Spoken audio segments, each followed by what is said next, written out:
السلام عليكم ورحمة الله وبركاته.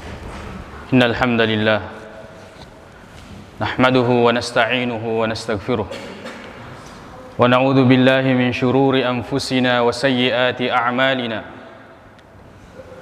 من يهده الله فلا مضل له ومن يضلل فلا هادي له. أشهد أن لا إله إلا الله وحده لا شريك له وأشهد أن محمدا عبده ورسوله صلى الله عليه وعلى آله وأصحابه وسلم تسليما كثيرا. يا أيها الذين آمنوا اتقوا الله حق تقاته ولا تموتن إلا وأنتم مسلمون.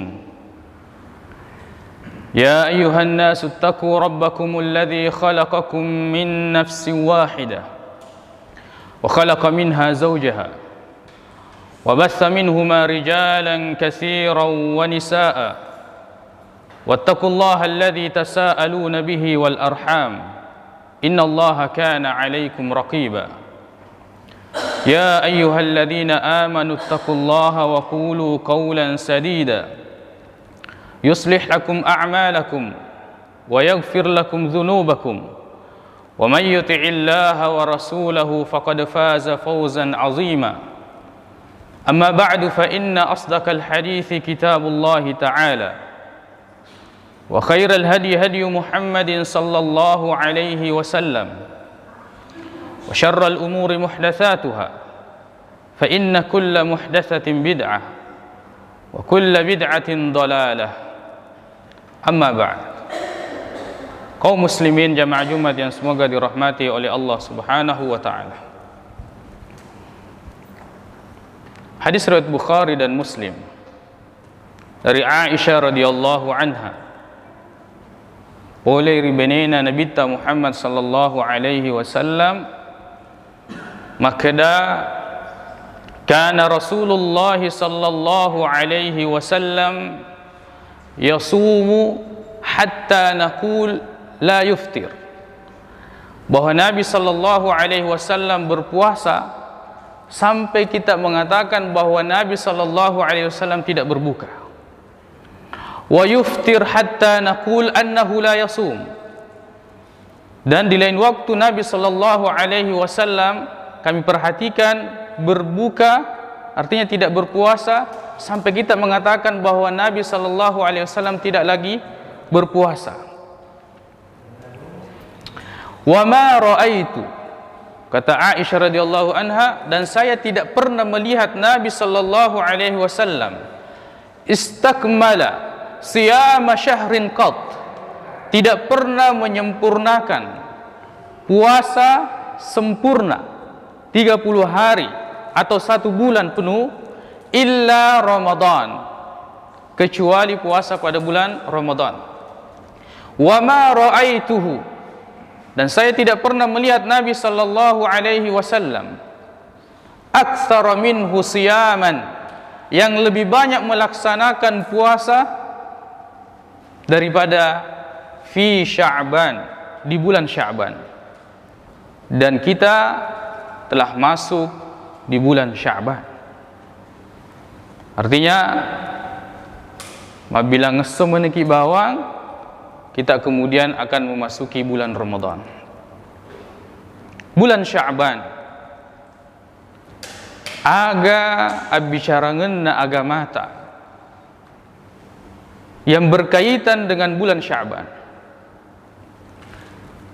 Yeropan rita hadis serta ulama hadis mengatakan bahwa tidak ada hadis yang sahih tentang keutamaan bulan Sya'ban kecuali hadis yang membahas bahwa Nabi sallallahu alaihi wasallam memperbanyak puasa di bulan Sya'ban. Biasa kita mengkelinga ketika memasuki bulan Rajab, ya, mungkin sampai sekarang kita masih mendengar para dai atau penceramah sering kita dengarkan doa Allahumma barik lana fi Rajab wa Sya'ban wa ballighna Ramadan. Ya Allah, berkahi kami di bulan Rajab dan Sya'ban dan sampaikan kami kepada Ramadan. Akan tetapi hadis ini di sisi ulama hadis, penderita hadis serta bahwa hadis ini disebut dengan hadis mungkar. Sebut hadis mungkar karena di antara orang yang meriwayatkannya adalah orang yang tidak terpercaya di dalam ilmu meriwayatkan atau menyampaikan hadis dari Rasulullah sallallahu alaihi wasallam. Masalahnya bukan pada doa. Masalahnya adalah pada menyandarkan doa tersebut kepada Nabi sallallahu alaihi wasallam. Narekomelo ki mereluduang dengan doa itu silahkan dan maknanya baik. Ya Allah, berkahi kami di bulan Rajab dan Sya'ban dan sampaikan kami kepada Ramadan. Tapi narekoloni makada yewe pereluduange sumbernya dari Rasulullah sallallahu alaihi wasallam, hati-hati. Kata Nabi sallallahu alaihi wasallam, "Man kadzaba alayya muta'ammidan falyatabawwa maq'adahu minan nar." Siapa yang sengaja membawakan pembahasan, pembicaraan yang sifatnya dusta kemudian dia mengatasnamakan diriku, saya mengucapkan, hendaklah dia mempersiapkan tempat duduknya di neraka. Dosa yang sangat besar dan ancaman yang paling berbahaya orang-orang yang mengucapkan perkataan kemudian menyandarkan kepada Rasulullah, padahal Rasulullah dia nang kena puade. Silahkan berdoa, tapi jangan mengatakan doa ini dari Rasulullah sallallahu alaihi wasallam. Kaum muslimin jamaah Jumat yang semoga dirahmati oleh Allah Subhanahu wa taala. Anjurannya di bulan Sya'ban adalah memperbanyak puasa sunnah. Sebagaimana hadis riwayat Bukhari dan Muslim dari Abdullah bin Abbas radhiyallahu anhuma bahwa ma shama Rasulullah sallallahu alaihi wasallam, Rasulullah tidak pernah puasa syahran kamilan, satu bulan penuh, ya, illa Ramadan, kecuali pada bulan Ramadan. Dari hadis ini kita memahami bahwa Sya'ban ini, sebab sebagian riwayat menyebutkan bahwa Nabi mempuasakan Sya'ban seluruhnya, kan tetapi ketika dipertemukan semua riwayat-riwayat hadis, maka kita bisa menyimpulkan maka dayora Nabi hanya banyak melakukan puasa di bulan Sya'ban, tapi tidak semua hari-hari Sya'ban. Termasuk diantaranya orang yang memperbanyak puasa ketika di bulan sebelumnya tidak menjadi kebiasaannya puasa Senin Kamis. Si senat tamat bulan Sya'ban, kemudian dia puasa Senin Kamis. Dia masuk dalam masalah ini, dia masuk dalam hitungan ini. Nah, sebab dia biasa puasa Senin Kamis di luar bulan Sya'ban. Apalagi kalau dia tambah 3 hari setiap bulan, atau tanggal 13, 14, 15 di pertengahan bulan Hijriah, maka dia juga termasuk orang yang dalam hadis Nabi sallallahu alaihi wasallam memperbanyak puasa di bulan Sya'ban. Ini keutamaannya. Kita memperbanyak ibadah, ya, puasa di bulan Sya'ban. Ini seperti muqaddimah untuk memasuki Ramadan.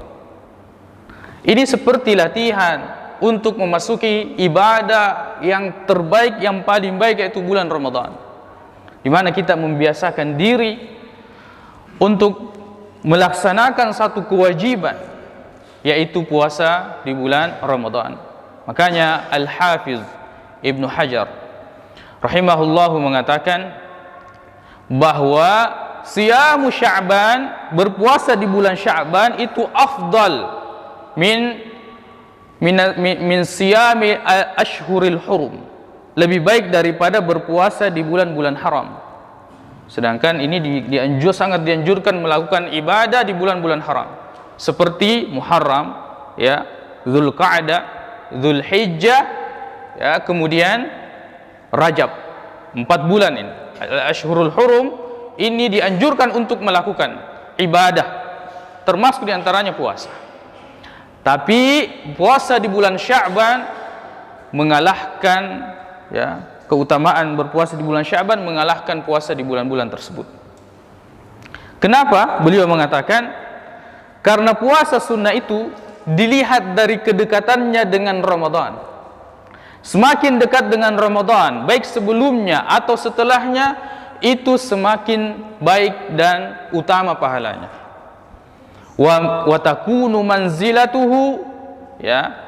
Dan kalau ingin melihat posisi lebih dekatnya, perhatikan salat sunnah rawatib yang kita laksanakan qabliyah maupun ba'diyah, sebelum salat fardu dan setelah salat fardu. Ulama mengatakan tidak ada salat sunnah yang paling afdal yang mengikut kepada fardu melebihi qabliyah dan ba'diyah salat-salat wajib. Begitu pula puasa. Yang terdapat sebelum Ramadan itu puasa terbaik, yaitu bulan Sya'ban. Yang terdapat setelah Ramadan itu puasa terbaik, yaitu 6 hari di bulan Syawal. Dan itu diterangkan, semuanya diterangkan dalam hadis-hadis yang sahih dari Rasulullah sallallahu alaihi wasallam. Dan berkata Al-Hafiz Ibnu Hajar bahwa puasanya Rasulullah sallallahu alaihi wasallam atau Rasulullah SAW tidak berpuasa lebih banyak daripada di bulan Sya'ban. Wa kana yasumu mu'zama Sya'ban. Rasulullah SAW mempuasakan kebanyakan hari-hari di bulan Sya'ban. Maka nikmat Allah Subhanahu wa taala kita bisa memasuki bulan Sya'ban. Diberikan kesehatan, diberikan iman, diberikan taufik untuk bisa melaksanakan ibadah ini, yaitu memperbanyak puasa di bulan Sya'ban. Ulama kemudian berselisih pendapat tentang hikmahnya. Kenapa dianjurkan memperbanyak puasa di bulan Sya'ban? Sebagian ulama mengatakan sebab biasanya di bulan Sya'ban ini para perempuan itu baru ada kesempatan untuk mengganti puasanya. Sehingga laki-laki juga sebaiknya agar tidak mengganggu puasa istrinya, karena ada hak yang ketika suami meminta, istri wajib untuk memenuhi panggilan tersebut. Maka pada posisi seperti ini hendaknya suami juga berpuasa. Dan Aisyah radhiyallahu anha itu mengakhirkan penggantian puasanya nanti di bulan Sya'ban. Dan hukumnya boleh saja bagi perempuan untuk menunda selama belum masuk Ramadan berikutnya. Kaum muslimin jamaah Jumat yang semoga dirahmati oleh Allah Subhanahu wa taala, dan ini adalah pembahasan termasuk dalam pembahasan khutbah kali ini, yaitu tentang mas'uluk kalla. Kita laki-laki yang hadir di sini punya ibu, punya istri, punya anak perempuan, punya saudari, letuki di bola tak letukangi tentang masalah mas'uluk kalla. Bahwa yang pertama, seseorang wajib untuk mengganti puasanya, yaitu orang yang sakit. Sakit, akhirnya dia meninggalkan puasa. Orang yang haid, akhirnya dia meninggalkan puasa. Orang yang nifas, habis melahirkan, akhirnya dia meninggalkan puasa. Orang-orang yang seperti ini wajib mengganti puasanya di luar bulan Ramadan. Kemudian selain qada ada istilah fidyah. Fidyah ini adalah mengeluarkan harta tertentu dengan takaran tertentu kepada orang tertentu dengan jumlah tertentu. Itu fidyah. Di antara sebabnya adalah orang yang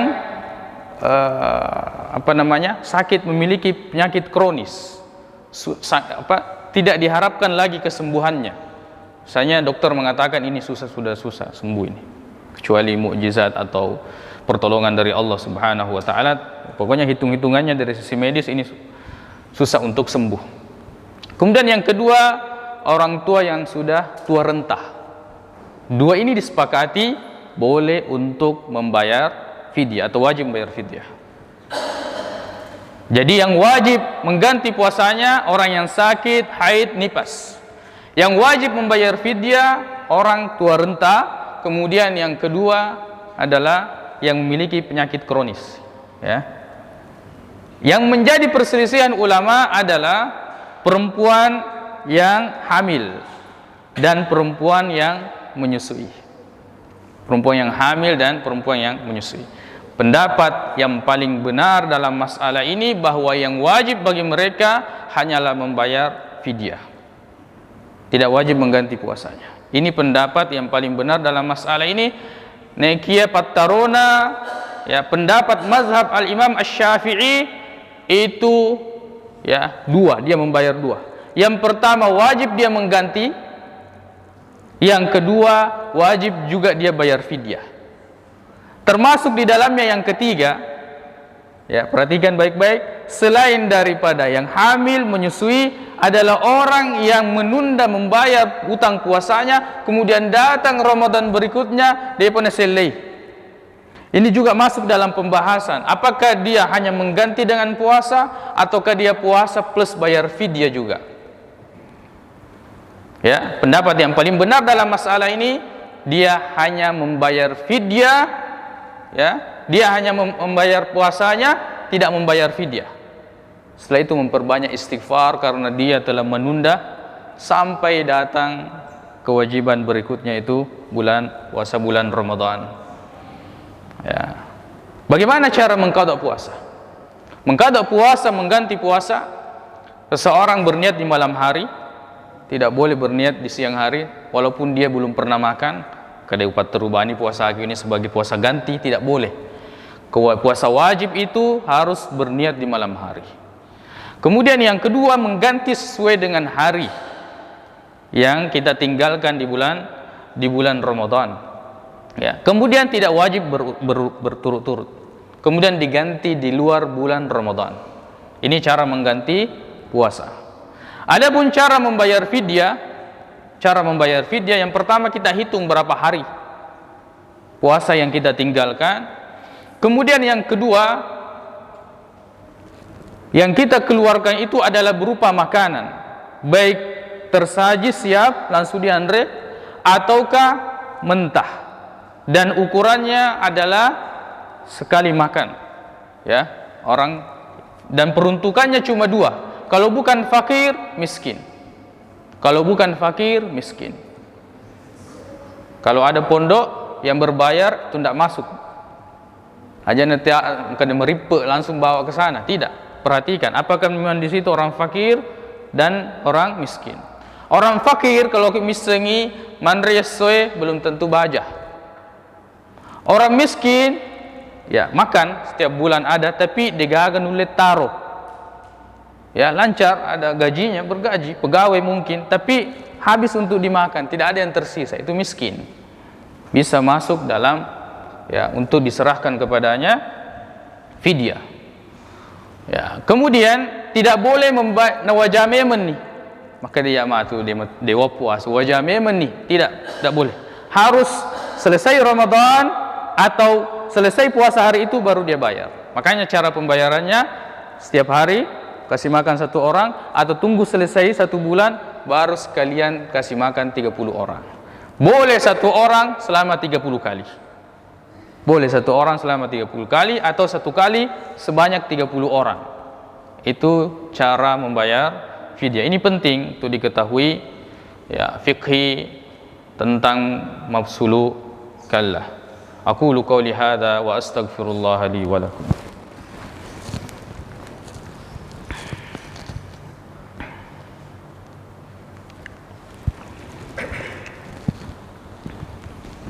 Alhamdulillahi rabbil alamin wal aqibatu lil muttaqin wa la udwana illa 'alal zalimin. Asyhadu an la ilaha illallah wahdahu la syarika lah wa asyhadu anna Muhammadan 'abduhu wa rasuluh sallallahu alaihi wa ala alihi wa ashabihi wa sallama tasliman katsira, amma ba'd. Kaum muslimin jamaah Jumat yang semoga dirahmati oleh Allah Subhanahu wa taala. Simpulan khutbah hari ini, apabila kita pulang ke rumah, sampaikan kepada istri, keluarga, anak, ibu ataukah bapak tentang pembahasan kita hari ini, karena pembahasan ini sangat penting bagi mereka. Yang pertama, tidak ada anjuran apapun di bulan Sya'ban kecuali memperbanyak puasa sunnah di bulan Sya'ban. Kemudian yang kedua adalah perhatikan tentang kewajiban-kewajiban terutama puasa.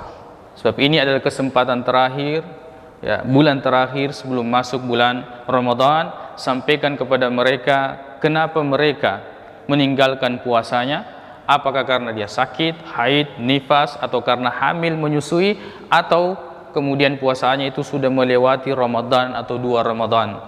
Dan terangkan seperti yang didengarkan tadi di dalam khutbah, agar kiranya bukan cuma kita yang mengambil manfaat di tempat ini, juga keluarga kita bisa mengambil manfaat, mengamalkan firman Allah Subhanahu wa taala, ya ayyuhalladzina amanu qu anfusakum wa ahlikum nara. Wahai orang-orang yang beriman, peliharalah dirimu dan keluargamu dari api neraka. Allahumma ighfir lana dhunubana wa israfana fi amrina wa thabbit aqdamana wansurna 'alal qaumil kafirin.